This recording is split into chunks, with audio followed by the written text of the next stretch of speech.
นี่คือบริเวณทุ่งไร่ทุ่งนาไทยบางคำขาโคกศาสตร์ได้ตำบลหน้าตาลในหมู่นี้ตอนแรกวันนี้ผู้ข้าปลาทองคำพาชมพาเบิ่งมาชมตะเวนใกล้สิตกตะเวนสวยงามได้ต่ำลงคักบุรีเบิ่งแล้วตะเวนบริเวณทุ่งไร่ทุ่งนาของไทยบางคำขาตำบลหน้าตาลอำเภอตังโอยมันนี่พาเบิ่งตะเวนตรงนี้ใกล้สิค่ำเลยได้ตะเวนกำลังสิตกเลยผู้ข้าพามาเบิ่งท่านี้คือเส้นทางไปผาเด่นได้ผาเด่นเตางอยนี่คือสะพานวังสังเกลเลยนี่คือสะพานวังสังเกลนะนี่ตอนเลงวันนี้บุคคาพาเบิ่งสะพานแล้วก็ต้นไม้ได้นี่มุมนี้มีต้นยางใหญ่ในมุมนี้แล้วก็เลี้ยวทางนี้ก็มีแต่ทางดำเป็นทางดำไปทางผาเด่นพระบรรณตาลพระเดียวพระนี่ก็สิเป็นตะเวนก็สิตกเป็นงามนะตะเวนก็งามมันนี่ให้หน้าข้าเจ้าใส่ปุ๋ยคักครับผมเจ้าใส่ปุ๋ยได้นาตะเสียงคนใส่ปุ๋ยหน้าเขาอันปลาช่วยนี่คนมาขังขานะ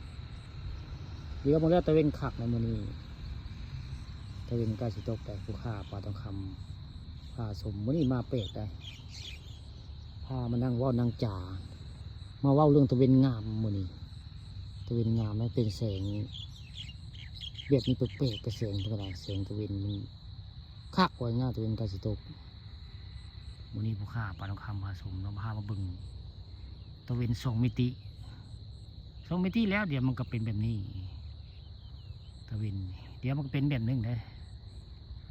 ตะเวนเนี่ยเป็นแบบนึงเลยเดี๋ยวก็เป็นแบบนึงเป็นแสงขึ้นหน่อยนึงเดี๋ยวเขาวับวันนี้บ่ได้แสงตะเวนนี่ก็ได้เดี๋ยวกับปกติได้ถึงจะเป็นแสงขึ้นมาคักไว้ง่ายตะเวนอยู่บ้านโคกศาสตร์ตำบลน้ำตาลกำลังสิตก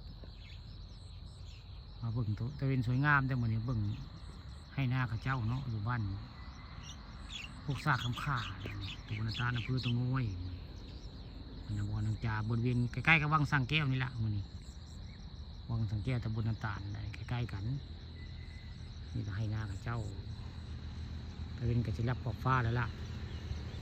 ข้าบอกว่ามาจาเรื่องให้นาบริเวณนี้ให้นาไทยบ้านขับข้าพวกซาบุญตะเวนกลางขีตก